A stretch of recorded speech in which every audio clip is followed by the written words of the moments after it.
I'm Julie Herman of Jaybird Quilts and Lazy Girl Designs, and welcome back to the Lily Sew Along. We're going to jump right on in here, and we are at the stage of putting our back pocket on to create our back piece. We're at the top of page 3. So I've went ahead and marked, and I used a water-soluble marking pencil. You can also use a chalk pencil. Whatever you use here, you want to make sure it does come out because if you're not perfect in stitching, or depending on the color, you will see it. And we need to sew the division here, and then we also need to sew along this curve to baste this pocket to our back piece.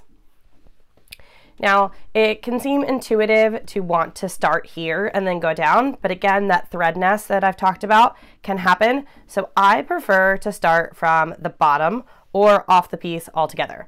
So what I will do is, in this case, we know we have a square here and a square here. So I'm just going to line those up and put a couple clips in so things won't shift around.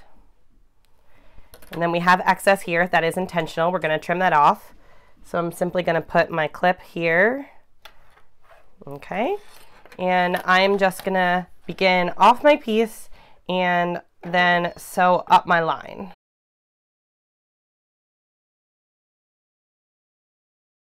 And I'm going to go right to the top without going over it, and then I'm just going to do a couple back stitches. So this is what it looks like from the back. No need to trim these at this time unless you would like to. And now I am going to go ahead and sew along here. You can keep your same stitch length, or you can make a slightly longer one, because this is basically just a basting stitch to hold these layers together for now.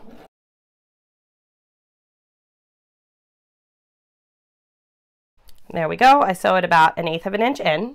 And now I am going to trim my loose threads just so they don't get in the way in the future. I'm going to take scissors and trim off the excess of my pocket. And the next step is to sew the two of these together with a 1/4 inch seam.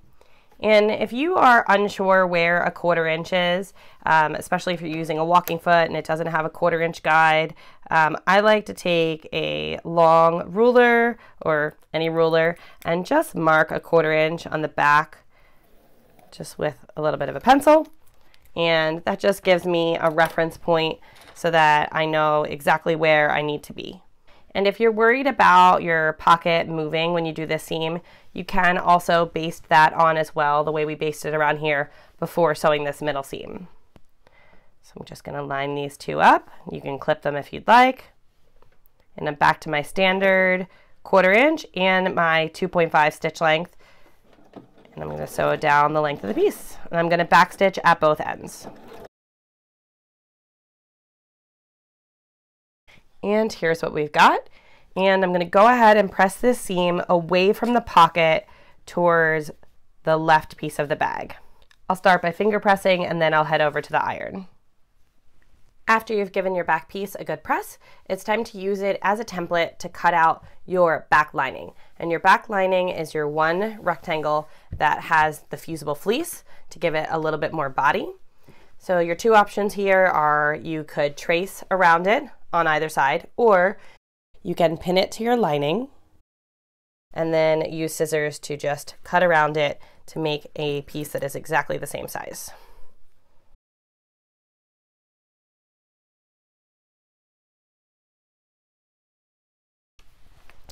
And I'm just going to use a rotary cutter to cut the top since it is perfectly straight.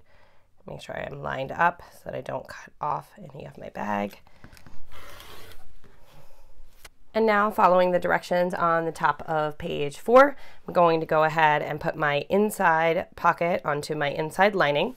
And I have my lines here drawn so that I have a pocket for my phone, for my wallet, and for a pen. And you'll notice there is a horizontal line here, and that is so that when you put a pen in, there's still enough up above to grab. Because if you didn't have that and the pen went all the way down, most standard pens, it would be pretty hard to grab. So it has that little line here. So just as we sewed this one from the bottom up, I suggest doing the same here. So this one from the bottom up, back stitch, this one from the bottom up, back stitch. And then you can either just sew across here, or you can do a quick little U and sew on these two pieces that have already been sewn, and then baste around the edges, trim, and then set these two pieces aside. In the next video, we're going to work with the front pieces, we're going to do the pleats and the darts, and we're going to create the outside front as well as the lining front.